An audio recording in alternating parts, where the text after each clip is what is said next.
If the HOR is really serious on their probe about fake news, why are they only targeting pro-Duterte voices? So this, I think, in my own opinion, is a targeted political maneuver. Hunger for power. It will divide the nation.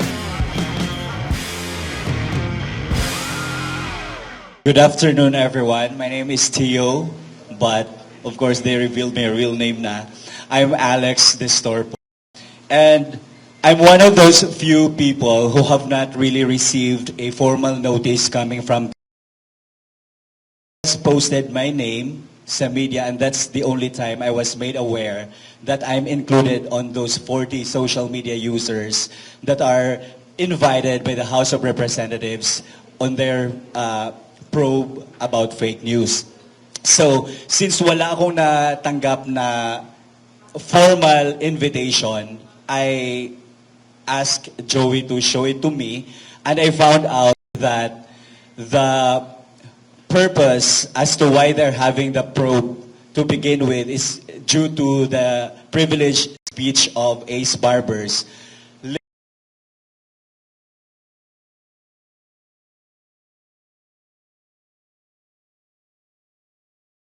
To what constitutes being a bagong makapili, or there is no proof showing that we are paid by politicians or even Pogo. I myself has no any link with Pogo operators, so how can I possibly be paid by them?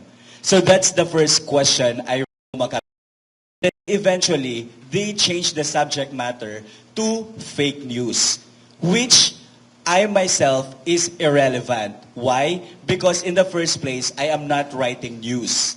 I am writing my political opinions, which is within the constitutionally protected speech natin. So yun, tinatanong ko din, verify what refer to political opinions. Because if they regulate fake news by targeting us who are only writing our political opinions, they are indirectly suppressing our freedom of speech. Tama?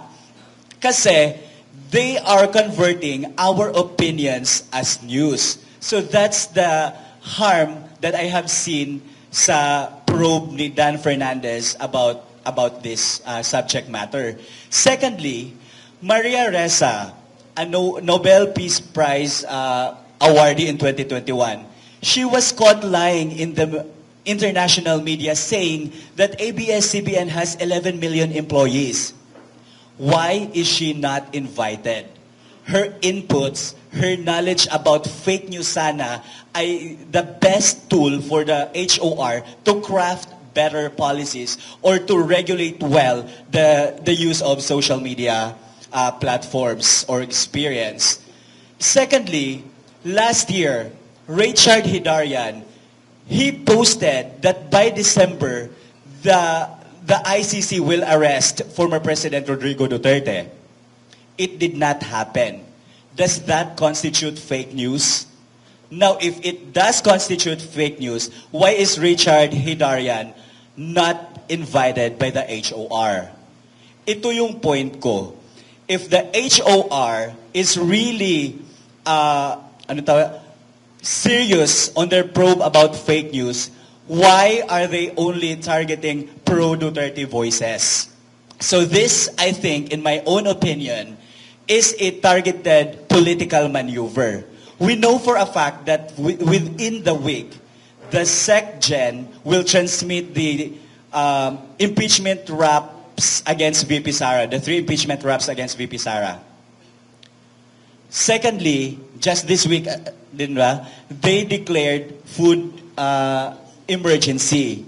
And just today, the Supreme Court notified Speaker Romualdez, Escudero, Senate President, and the Office of the President to comment on the petition filed by Attorney Vic Rodriguez and Congressman Ungab about the GAA, the blank spaces. Now, if you look at the timing, it's very glaring. They are trying to silence us so that we would not be able to write about all these important issues. So this is not just about what we did right now, the filing of petition in the Supreme Court is not evasion of, or we're not evading accountability. We are fighting them because we don't want to be ruled by felons. You know what I mean? Because kanina lang, ang ano ni Joey, ang letter pa lang niya, contemptible na. So is that their goal? To contempt us? On their invitation, ang sinabi nila, we will invite you because we need to hear your knowledge about the subject matter. Now, how come na ang maging basihan nila ay yung for contempt is yung letter ni Joey? If they really want us to share our knowledge about fake news, then dapat, di ba, they should hear us. There should be no threat of us being cited in contempt. We are private individuals. We are not politicians. We are working on a daily basis. So with them detaining us or with them citing us in contempt, they are also cutting our ability to earn. Or they are suppressing, aside from suppressing our freedom of speech, they are also parang attacking our personal life. So yun lang, because we are private individuals. So, for me, to wrap up everything, this is a targeted harassment. This is a targeted political maneuver. And this is not really about fake news probe because they already did this in 2017, 7 years ago.